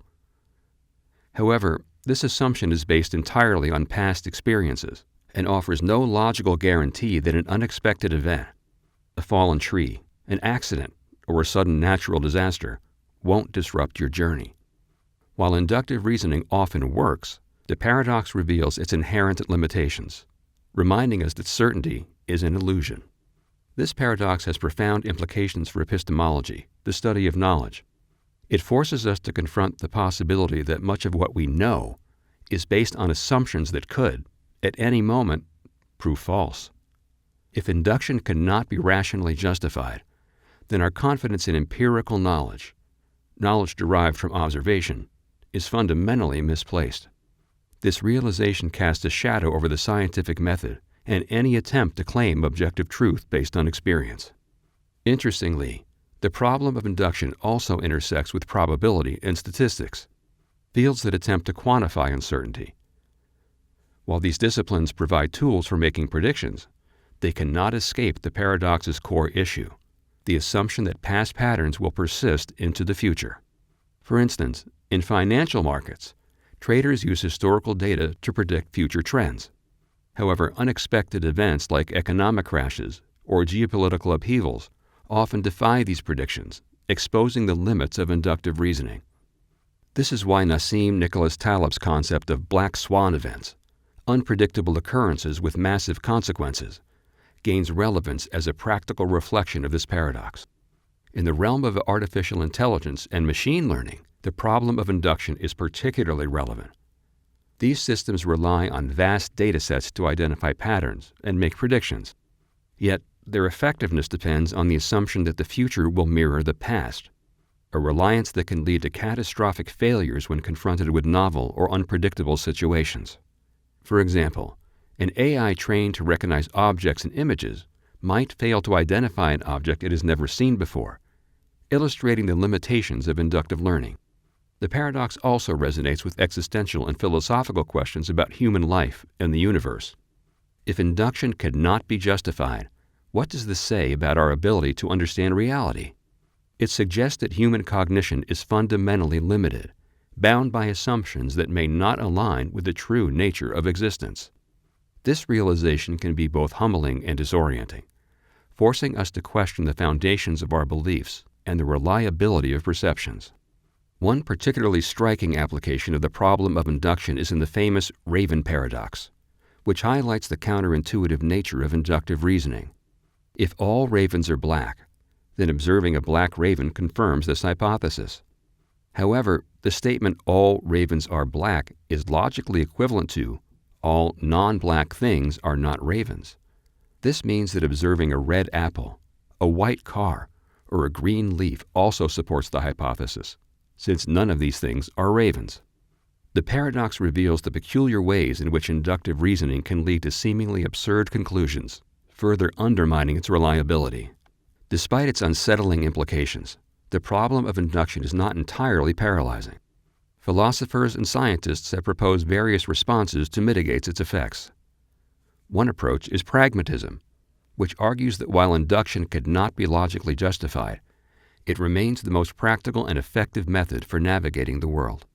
In this view, the success of science and technology provides a kind of empirical validation for inductive reasoning, even if it lacks a firm logical foundation. Another response is Karl Popper's falsificationism, which suggests that science progresses not by confirming theories, but by rigorously attempting to refute them. This approach sidesteps the problem of induction by focusing on the elimination of false theories rather than the accumulation of positive evidence. The problem of induction invites us to embrace uncertainty and approach knowledge with humility. It reminds us that while we may never achieve absolute certainty, we can still strive for practical understanding and continuous improvement. The paradox challenges us to be critical thinkers, questioning our assumptions and remaining open to the possibility that our most deeply held beliefs could one day be overturned. The Preface Paradox is also known as the Paradox of the Preface. It's a philosophical conundrum that explores the friction between belief and rationality within the context of human knowledge. It reveals the peculiar situation where an individual may simultaneously hold contradictory beliefs, highlighting the complex nature of truth, certainty, and intellectual humility. Imagine an author who has just completed a book on a complex topic, such as history or science. In the preface of the book, the author acknowledges the possibility of some errors in the text, despite having checked the facts to the best of their ability. This admission seems reasonable given the complexity of the subject matter and the human capacity for error. However, this acknowledgement leads to a paradoxical situation. If the author believes there might be errors in the book, it implies a belief that at least one of the book's claims could be false. Yet, presumably, the author also believes each individual claim of the book to be true, having researched and written them all with care. The Preface Paradox raises intriguing questions about the nature of belief and the rationality of acknowledging one's fallibility. On one hand, the author's admission in the preface is a sign of intellectual humility, recognizing the limits of one's knowledge and the inevitability of human error. On the other hand, this admission appears to contradict the author's simultaneous belief in the truth of the book's specific assertions. How can the author rationally maintain both beliefs? In everyday life, this paradox shines its light on how individuals manage inconsistent sets of beliefs. It suggests that it might be rational, or even necessary, to hold seemingly contradictory beliefs at the same time. For example, a scientist might believe in the validity of a scientific theory while also acknowledging the possibility that future evidence could overturn this theory. This dual belief system allows for progress and adaptation in scientific understanding, accommodating new information as it becomes available. The practical implications of the Preface Paradox are significant, especially in fields where knowledge is complex and ever-evolving. In academic disciplines, it is common for researchers to express confidence in their findings, while also acknowledging the provisional nature of their conclusions. This paradox illuminates the delicate balance between confidence and humility in scholarly work, underscoring the importance of maintaining an open-minded approach to knowledge. In everyday life, the paradox manifests in the ways people navigate information and make decisions. Individuals often have to act on the best available information, even while knowing it might be incomplete or partially incorrect. For instance, a doctor might recommend a treatment based on the current medical consensus, aware that future research could reveal new information that changes that consensus. The ability to hold these two beliefs, confidence in current knowledge and openness to future correction, is crucial for practical decision-making. Our next concept, the St. Petersburg Paradox, arises from a hypothetical gambling game and exposes the counterintuitive ways in which human reasoning struggles with infinite expectations. Imagine a game where a fair coin is tossed repeatedly until it lands heads for the first time. The payout for the game is determined by the number of tosses it takes to achieve heads. If the coin lands heads on the first toss, you win $2. If it takes 2 tosses, you win $4. 3 tosses, $8, and so on, with the payout doubling for each additional toss. The question is, how much would you be willing to pay to play this game? At first glance, the game appears incredibly appealing because the expected value, or average payoff, of the game is infinite. To calculate this, you multiply the probability of each possible outcome by the corresponding payout and sum the results. The probability of heads on the first toss is 1 out of 2, and the payout is $2. 1/2 times 2 equals $1. The probability of heads on the second toss is 1 out of 4, and the payout is $4. 1/4 times $4 equals $1. The probability of heads on the third toss is 1 out of 8, and the payoff is $8. 1/8 times $8 equals $1. This pattern continues indefinitely, with each term contributing $1 to the total expected value. When you sum the series, the result is infinity. Thus, the rational conclusion is that the game has an infinite expected value, and you should, in theory, be willing to pay any finite amount to play. However, this conclusion clashes with human intuition and behavior. Most people would only be willing to pay a relatively small amount, far less than the infinite expected value, to participate. This discrepancy between the mathematical expectation and real-world decision-making is the heart of the St. Petersburg Paradox. It forces us to confront the limitations of expected value as a decision-making tool and explore alternate ways to evaluate risk and reward. One reason people are unwilling to pay exorbitant sums to play the game lies in the diminishing marginal utility of money. The concept of utility, introduced by economists like David Bernoulli, recognizes that the subjective value or satisfaction derived from money decreases as wealth increases. For example, gaining $1,000 is far more impactful to someone with $10,000 than to someone with $1 million. When utility is taken into account, the expected utility of the St. Petersburg game is no longer infinite, and the paradox is resolved within this framework. This insight laid the groundwork for modern utility theory, which underpins much of economics and decision science. Another layer of complexity arises when considering the practical constraints of the real world.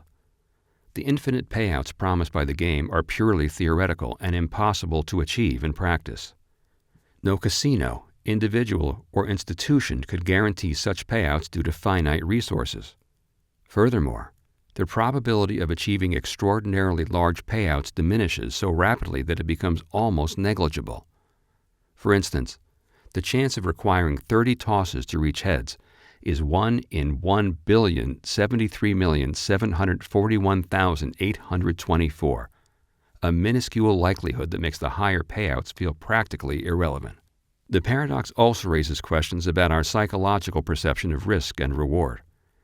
Human decision-making is often influenced by emotions, heuristics, and biases that deviate from purely rational calculations. The St. Petersburg game highlights how people weigh small probabilities of immense rewards against the certainty of losing a significant upfront cost. This is why lotteries, which offer extremely low odds of winning life-changing sums, continue to attract millions of players despite their negative expected value.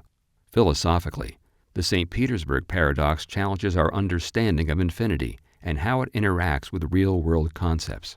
It exposes the difficulties of applying mathematical abstractions like infinite series to practical decision-making. The paradox also invites reflection on the nature of value and how it is constructed. Is value purely objective, determined by mathematical formulas, or is it inherently subjective, shaped by individual preferences, context, and constraints? The paradox has inspired numerous extensions and variations, each exploring different facets of the problem. For example, the Pascal's mugging thought experiment builds on the St. Petersburg Paradox by considering a situation where a small probability of an astronomical payoff leads to absurd conclusions. In Pascal's mugging, a hypothetical mugger offers you a deal. If you give them $10, they will use their powers to save an immense number of lives in the future. The probability of the mugger being truthful is minuscule, but the expected value of saving countless lives is so vast that it seemingly justifies the payment. This variation highlights the ethical and practical challenges of applying expected value reasoning to extreme scenarios. The Paradox of the Selfless Benefactor. Imagine a philanthropist whose sole purpose in life is to alleviate the suffering of others. They dedicate their wealth, time, and energy to supporting causes that they believe will improve the lives of those in need. After years of careful work, the philanthropist notices that despite their best efforts, their actions sometimes lead to unforeseen negative consequences. For instance, a well-meaning intervention to distribute food in a struggling region may inadvertently undermine local agriculture, leading to long-term dependency and economic instability. Or efforts to provide medical aid might exacerbate inequalities if only certain groups gain access to those resources. Faced with these outcomes, the philanthropist begins to question whether their actions are truly selfless if they contribute to harm in ways that they could not have anticipated. This tension encapsulates the paradox. Can one act selflessly while also being fully responsible for the unforeseen consequences of their actions? And if the act of helping others generates harm, does it undermine the very essence of altruism?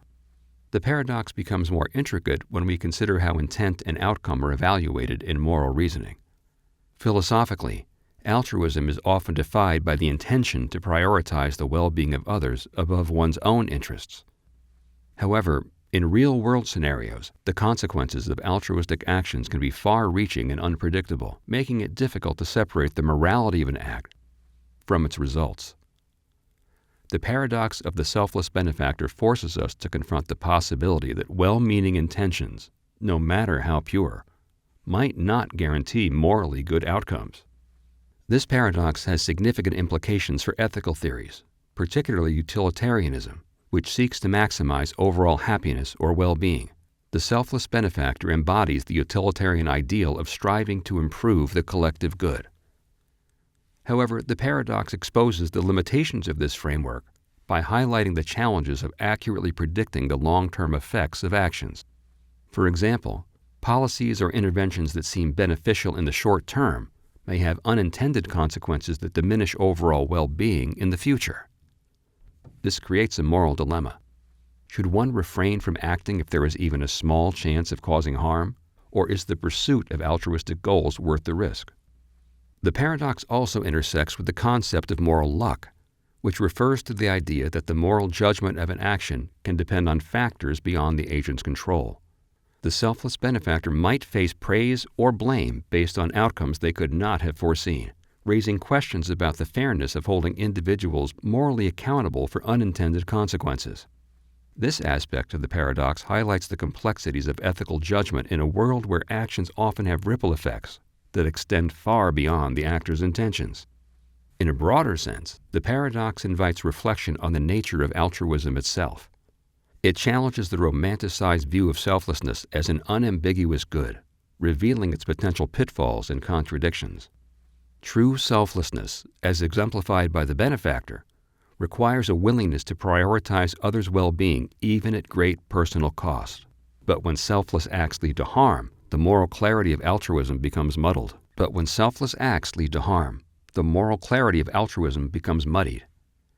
This tension raises uncomfortable questions about whether altruism should be defined solely by intentions, or whether its moral worth depends on achieving positive outcomes. Philosophically, the paradox of the selfless benefactor invites us to reconsider the nature of moral responsibility. It challenges the binary distinction between good and bad actions, revealing the gray area where intentions and outcomes intersect in complex ways.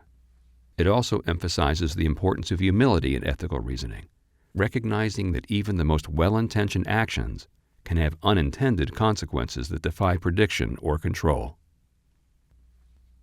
The Sleeping Beauty Paradox is based on the following premise. Imagine that Sleeping Beauty is participating in an experiment. On Sunday, she's put to sleep. While asleep, a coin is flipped. If the coin lands heads, she is awakened on Monday and then put back to sleep with her memory of the awakening erased. If the coin lands tails, she is awakened on Monday, put back to sleep with her memory erased, and then awakened again on Tuesday.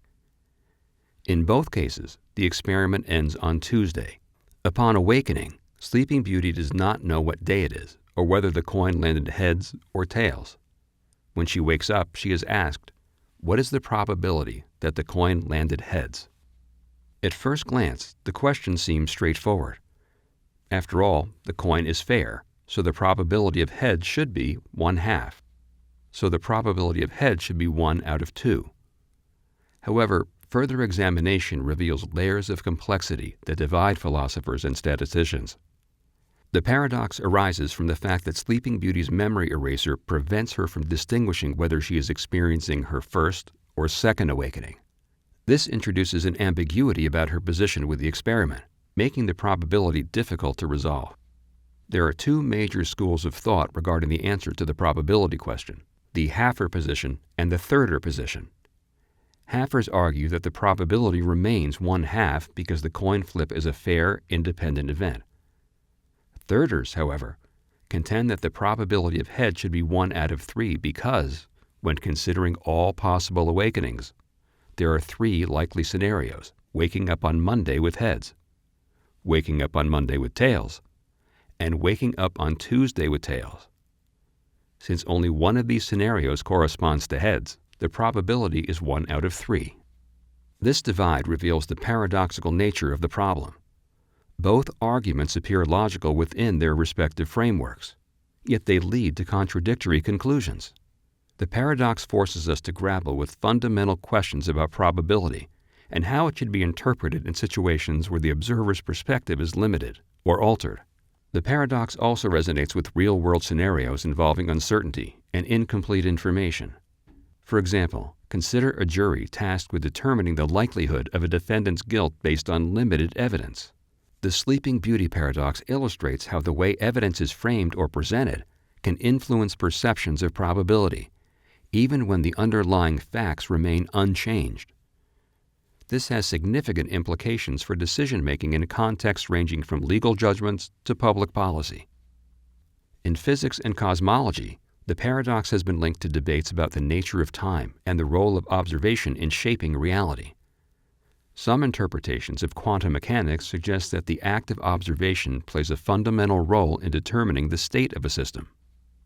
The Sleeping Beauty paradox echoes this idea by highlighting how the observer's position within a sequence of events can affect their understanding of probability. This connection underscores the paradox's relevance to cutting-edge discussions about the nature of reality and the limits of human understanding. Another fascinating aspect of the paradox is its challenge to traditional concepts of self-identity and continuity. Sleeping Beauty's memory erasure raises questions about what it means to experience time and how individuals construct their sense of self across different moments. If Sleeping Beauty cannot distinguish between her awakenings, can we say that she is the same person across those experiences? The Sleeping Beauty paradox also has implications for Bayesian reasoning, a mathematical framework for updating beliefs based on new evidence. Bayesian reasoning is widely used in fields ranging from machine learning to medical diagnosis. But the paradox exposes potential ambiguities in applying Bayesian principles to self-referential situations. In particular, it highlights the challenges of defining a prior probability distribution when the observer's position within the sequence of events is uncertain. This has practical implications for any domain that relies on probabilistic reasoning to navigate complex or uncertain environments. The Bootstrap Paradox. This is a theoretical paradox of time travel that questions the origin of objects, information, or even people that are sent back in time.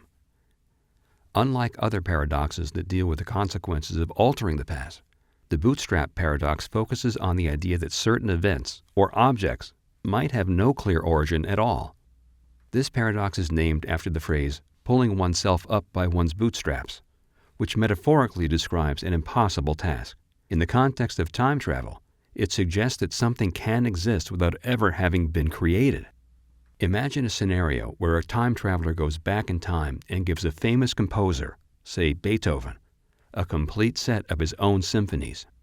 Beethoven then publishes these symphonies as his own work, and they become famous. The time traveler, in the future, finds these symphonies and decides to take them back to Beethoven. The question then arises, who actually composed these symphonies? They seem to have no true origin.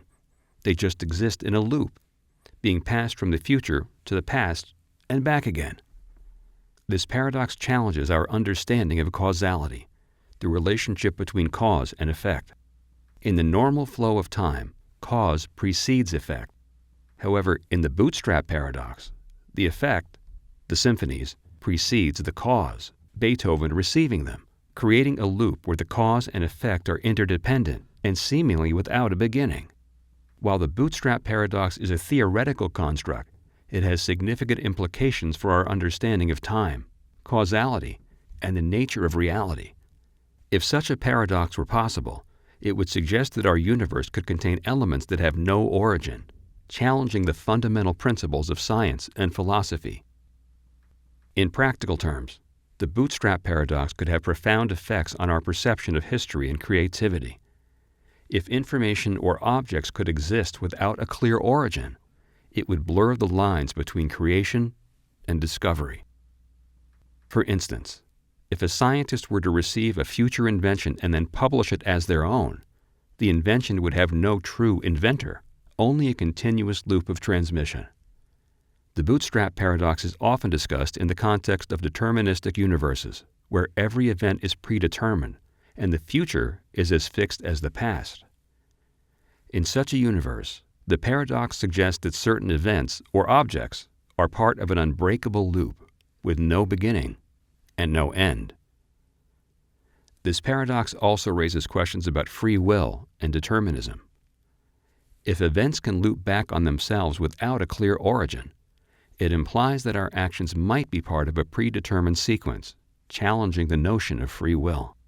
Moreover, the Bootstrap Paradox is a popular theme in science fiction, where it is used to explore complex narratives and philosophical questions.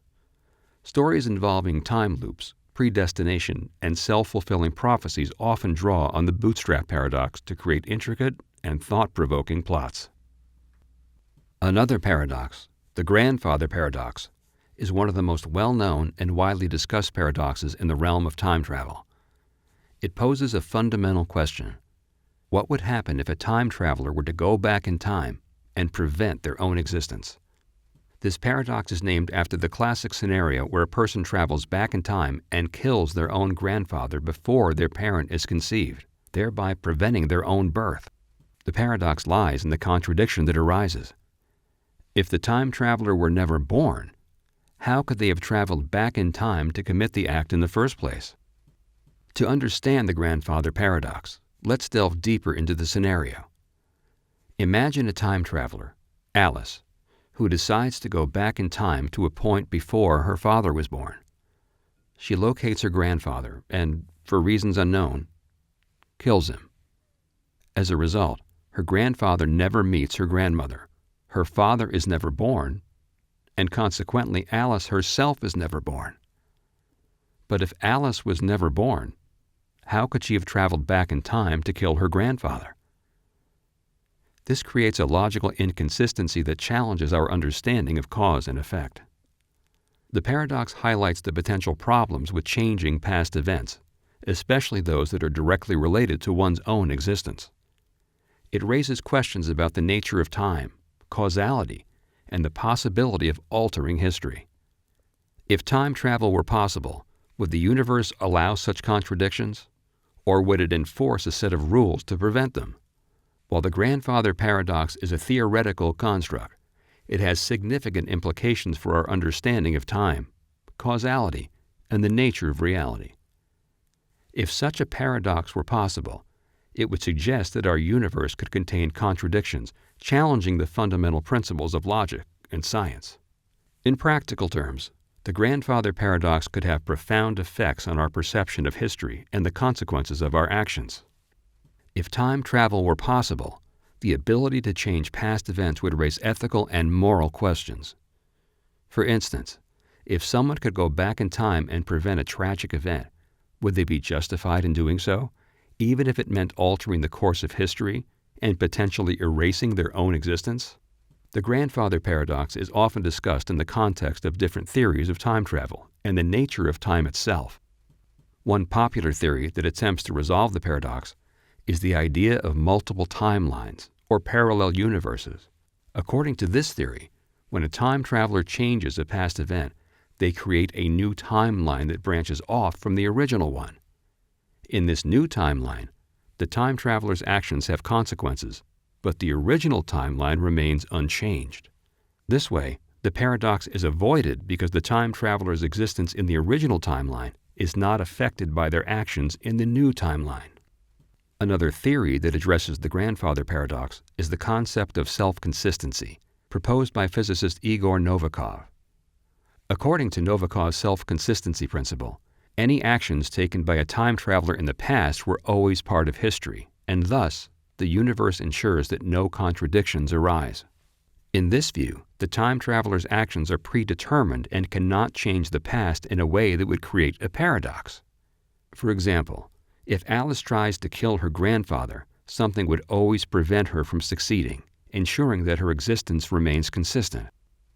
The Grandfather Paradox also raises questions about free will and determinism. If time travel were possible and the universe enforces self-consistency, It implies that our actions might be part of a predetermined sequence, challenging the notion of free will. On the other hand, if multiple timelines exist, it suggests that our choices can lead to different outcomes, preserving the idea of free will. The grandfather paradox is a fascinating and mind-bending concept that challenges our understanding of time, causality, and the nature of reality. By exploring this paradox, we delve into the complexities of time travel, the implications of altering past events, and the philosophical questions surrounding free will and determinism. Whether as a theoretical exercise or a narrative device, the grandfather paradox continues to captivate and perplex, offering endless opportunities for exploration and discussion. The ambiguity of the benevolent liar paradox invites us to consider a scenario in which a person, whom we'll call Alex, has information that, if revealed, would cause significant harm or distress to another individual or society at large. For example, Alex might know about a future event, a natural disaster, a fatal diagnosis, or an impending war that they believe cannot be prevented but would cause widespread panic if disclosed. To protect others, Alex chooses to lie or withhold the truth, intending to preserve peace, minimize suffering, or buy time for better resolutions. However, this lie, once uncovered, risks eroding trust and causing deeper harm in the long term. The paradox arises when we try to assess whether Alex's actions are morally defensible. On one hand, the intent behind the deception seems noble. Alex seeks to shield others from unnecessary pain or chaos. On the other hand, deception undermines trust, a foundational element of interpersonal and societal relationships. If trust is compromised, the very social fabric that Alex aimed to protect may unravel, leading to far greater harm than the initial truth might have caused. This paradox forces us to wrestle with the tension between intent and outcome, as well as the weight of short-term benefits against long-term consequences. At the heart of this paradox is a question about the nature of moral intent. Traditional ethical frameworks such as consequentialism and deontology approach this dilemma from starkly different perspectives. A consequentialist might argue that Alex's lie is justified if it results in a net reduction of harm. If the lie prevents widespread panic or suffering, its moral value is determined by the positive outcome it achieves. Conversely, a deontologist might assert that lying is intrinsically wrong, regardless of the consequences. For them, the act of deception violates an ethical principle that must be upheld, even at great cost. However, the ambiguity of the benevolent liar paradox complicates both positions. Consequentialism struggles to account for the ripple effect of eroded trust, which may only manifest after the lie is revealed. Deontology, on the other hand, can feel rigid and impractical in situations where telling the truth might lead to catastrophic outcomes. This paradox exposes the limitations of both frameworks, suggesting that ethical reasoning is far more nuanced than any single theory can capture. The paradox also resonates with real-world situations involving governance, diplomacy, and leadership. Consider a government that withholds information about a potential economic collapse to prevent public panic. While the intention may be to maintain stability, the eventual revelation of the withheld truth could lead to accusations of betrayal, public outrage, and a loss of faith in institutions. Similarly, in personal relationships, individuals often face situations where withholding or distorting the truth seems kinder than delivering a painful reality. Yet when the deception is uncovered, it can damage relationships in ways that the initial truth might not have. The ambiguity of the benevolent liar paradox also intersects with psychology, particularly in how humans process and value truth. People often express a preference for honesty, but also recognize the utility of white lies in maintaining social harmony. In the context of information and communication in the modern age, this paradox takes on new dimensions. With the rise of social media and digital misinformation, the lines between benevolent deception and harmful manipulation have become increasingly blurred. Governments, corporations, and individuals often justify withholding or distorting information as necessary for public welfare, yet these actions contribute to a growing distrust in media and institutions. The paradox serves as a cautionary tale about the long-term consequences of sacrificing truth for short-term gains, emphasizing the delicate balance required to navigate ethical decision-making in an era of information overload. The Drinker's Paradox. This paradox emerges from a simple yet counterintuitive assertion. In any non-empty pub, there is at least one person such that if that person drinks, everyone in the pub drinks. At first glance, this statement seems implausible or even absurd. How could the drinking behavior of one individual imply that everyone else in the pub drinks? However, upon closer examination, the logic behind the paradox becomes clear and irrefutable within the framework of classical logic. The key to understanding the paradox lies in how this statement is constructed and how logical quantifiers function.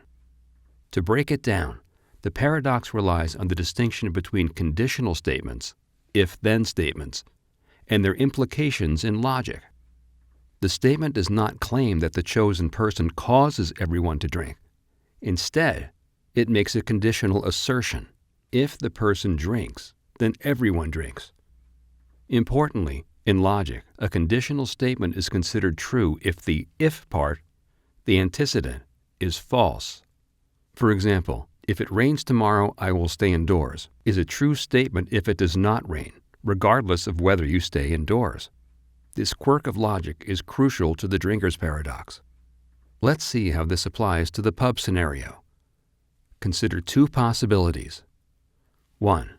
No one in the pub drinks. In this case, the paradoxical statement is still true because the condition, if the chosen person drinks, is false for everyone. Since no one drinks, the if part is never fulfilled, making the entire conditional statement true by default. 2. At least one person drinks. If someone is drinking, the chosen person can simply be the individual already drinking. The statement, if that person drinks, everyone in the pub drinks, is trivially true because the condition, if the chosen person drinks, is already satisfied, and everyone else's drinking behavior follows logically. Thus, the statement holds true regardless of whether the pub is filled with drinkers, abstainers, or any combination of the two. This then reflects the counterintuitive nature of logic. A seemingly bold claim can be both logically valid and practically surprising, depending on how it is framed. In real-world contexts, the paradox highlights the pitfalls of oversimplified or misinterpreted conditional reasoning. Conditional statements often appear in legal, scientific, and ethical arguments, where their logical validity may mask deeper ambiguities or assumptions. For example, consider a policy that asserts, if one person in a community adopts sustainable practices, everyone will. While logically possible under certain interpretations, such a statement requires careful scrutiny to understand its implications and limitations. The paradox also invites reflection on how humans interpret causality and dependency. In the pub scenario, there is no causal relationship between the chosen person's drinking and everyone else's behavior. The paradox is purely about logical structure, yet human intuition often conflates conditional statements with causal claims, leading to misunderstandings in reasoning and decision-making. The next paradox, the two envelopes paradox, is a deeply puzzling thought experiment that challenges our understanding of probability, expectation, and rational decision-making. The scenario is as follows. You are presented with two envelopes, each containing money. You know that one envelope contains twice as much as the other, but you have no idea which is which. You are allowed to choose one envelope and keep the money inside. After making your choice, but before opening the envelope, you are given the option to switch to the other envelope. The paradox begins when you try to determine whether switching envelopes is a better strategy. Here's the reasoning that leads to the paradox. Let's say the envelope you chose initially contains X dollars. This means the other envelope must contain either 2X dollars or half X dollars, with equal probability of 50%. The expected value of switching envelopes can then be calculated as expected value of switching equals 0.5 times 2x plus 0.5 times x2 equals x plus x4 equals 1.25x. This calculation suggests that the expected value of switching is always higher than sticking with your original choice, regardless of how much money is in the first envelope. Therefore, it seems rational to switch. However, the same logic applies if you had initially chosen the other envelope, creating an infinite loop of indecision. No matter which envelope you choose, switching appears to offer a better expected outcome, a contradiction that forms the heart of the paradox. The paradox arises because of an implicit assumption about the values in the envelopes. The reasoning assumes that X dollars, the amount in your chosen envelope, is fixed and that the other envelope must contain either 2x dollars or half x dollars. However, this overlooks the fact that the actual amounts in the envelopes depend on an unknown distribution, without specifying how the amounts are chosen. For example, are they randomly assigned, or does the larger amount follow a specific rule? The probabilities used in the calculation are ambiguous and lead to misleading conclusions. This ambiguity exposes a key flaw in the reasoning. The expectation calculation is not grounded in a well-defined probability distribution for the initial amounts. If, for example, we assume the larger amount is randomly chosen from a specific range, for example, between $10 and $100, the calculation changes and the paradox dissolves. But without such a specification, the problem becomes an exercise in circular reasoning, where the assumption of X dollars as a fixed value drives the paradoxical outcome. In practical terms, the paradox can serve as a cautionary tale about over-reliance on mathematical models in decision-making. Real-world decisions often involve incomplete or ambiguous information, and the assumptions underlying probability calculations can significantly impact the outcomes. For instance, in finance or investment, overly simplistic models of risk and reward may lead to paradoxical or suboptimal strategies, similar to the reasoning in the two envelopes paradox. The good regret paradox. This is a lesser-known but deeply intriguing paradox that explores the counterintuitive idea that some forms of regret, which are typically considered negative emotions, might actually be desirable or even necessary for a meaningful life. Imagine a scenario in which you make a decision that, at the time, seems entirely rational and justifiable. However, the outcome of that decision later turns out to be disastrous, leading to significant harm or loss either to yourself or others. You experience regret, an emotion that reflects a desire to undo the decision or take a different course of action. On the surface, regret seems like a purely negative experience, an emotional penalty for a poor outcome.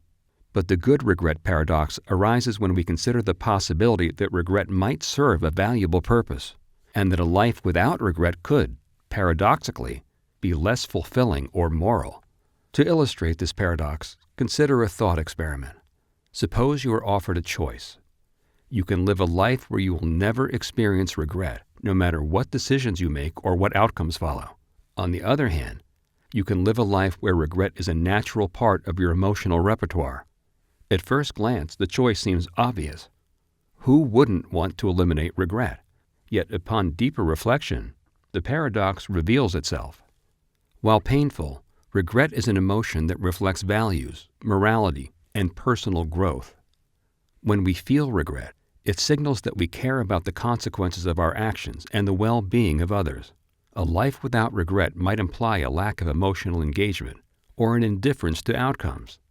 For example, if someone harms another person but feels no regret, it raises questions about their moral character and empathy. In this way, regret becomes a paradoxical good, an emotion that is painful to experience, but necessary for a meaningful and ethically grounded life. Regret often drives individuals to reflect on their choices and strive to make better decisions in the future. Without regret, there would be little motivation to improve or adapt, leading to stagnation. This aligns with the psychological concept of counterfactual thinking, where people imagine alternative scenarios and outcomes to learn from past experiences. Regret, then, is not just an emotional burden, but a critical tool for growth and development. In the context of psychology, The paradox sheds light on the complexity of human emotions and their adaptive functions. Regret is often seen as a negative emotion, yet it plays a positive role in guiding behavior and reinforcing social bonds. For instance, expressing regret can repair relationships by demonstrating remorse and a willingness to change. The paradox underscores the idea that emotions are not inherently good or bad, but must be understood within the broader context of their impact on human life. The good regret paradox also raises intriguing questions about the nature of free will and moral responsibility. Regret presupposes the ability to reflect on past actions and imagine alternative choices, which are hallmarks of free will. A life without regret might suggest a deterministic worldview where choices are predetermined and individuals lack the capacity for self-reflection. This paradox forces us to consider whether regret is not only a byproduct of free will, but also a necessary component of moral agency. Another fascinating dimension of the paradox is its connection to narrative identity, the way individuals construct stories about their lives. Regret often plays a central role in these narratives, shaping how people understand themselves and their place in the world. Moments of regret can become turning points, prompting individuals to reassess their values and priorities. Without regret, these transformative moments might be lost, leading to a less dynamic and reflective sense of self. In practical terms, the paradox has implications for how we approach emotional well-being and personal development. It challenges the cultural tendency to view negative emotions as obstacles to be eliminated, and instead encourages a more nuanced perspective that recognizes their value. By embracing regret as a natural and even beneficial part of life, individuals can cultivate resilience and a deeper sense of purpose. Now let's consider the infinite lottery paradox. Imagine you are presented with an infinite lottery where every positive integer is assigned to a ticket. There are infinitely many tickets, numbered 1, 2, 3, and so on, and the lottery is fair in the sense that every ticket has an equal chance of being drawn. Your task is to decide whether to participate in this lottery or to make a different choice, such as taking a guaranteed payoff of $1. The paradox arises from the fact that, in an infinite lottery, every ticket has a probability of 0 of being drawn, yet one ticket will indeed be chosen. How can this apparent contradiction be resolved, and how should you rationally approach the decision? To understand the paradox, consider the nature of infinity. In a finite lottery, each ticket has a calculable, non-zero probability of winning. For example, in a lottery with 10 tickets, each ticket has a 1 out of 10 chance of being drawn. But in an infinite lottery, the probability of selecting any specific ticket becomes infinitesimally small, essentially 0. At the same time, it is guaranteed that a ticket will be chosen, which seems to contradict the 0 probability for each individual ticket. The infinite lottery paradox forces us to reconsider how we think about probability in the context of infinite sets. In classical probability theory, a 0 probability does not necessarily mean impossibility. It simply reflects the nature of infinite distributions. However, this interpretation challenges our intuition, which struggles to reconcile the coexistence of 0 probability and guaranteed outcomes. This paradox also raises questions about decision-making under uncertainty. If you are offered the chance to participate in the infinite lottery, how do you assign value to the opportunity? The potential payoff of the lottery is unbounded, but the probability of winning any specific prize is 0. Traditional frameworks for evaluating risk and reward, such as expected value calculations, break down in the face of such infinite scenarios. One approach to resolving the paradox is to consider the concept of utility, which accounts for how individuals value outcomes rather than just their monetary or numerical worth.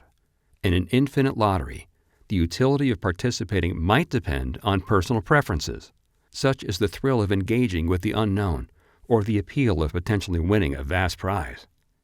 However, utility-based reasoning introduces subjective elements that complicate efforts to develop a universal resolution to the paradox. The infinite lottery paradox has profound implications for fields ranging from philosophy to economics and even physics. In philosophy, It intersects with debates about infinity, determinism, and the nature of choice. Economists grapple with similar issues when evaluating decisions involving long-term uncertainty or highly improbable but impactful events, such as financial crashes or technological breakthroughs.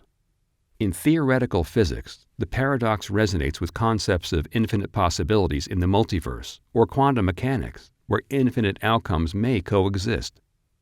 These connections underscore the relevance of the paradox to some of the most profound questions about the nature of reality and our place in it. Finally, the two-player paradox. Imagine the following scenario. Two players, Alice and Bob, are seated at a table, each with an identical coin. They are told to flip their coins simultaneously, with the outcome determining their respective payoffs. The rules are simple. If both coins land heads, Alice receives $10 and Bob receives $1. If both coins land tails, Bob receives $10 and Alice receives $1. If the coins show opposite faces, neither player receives anything.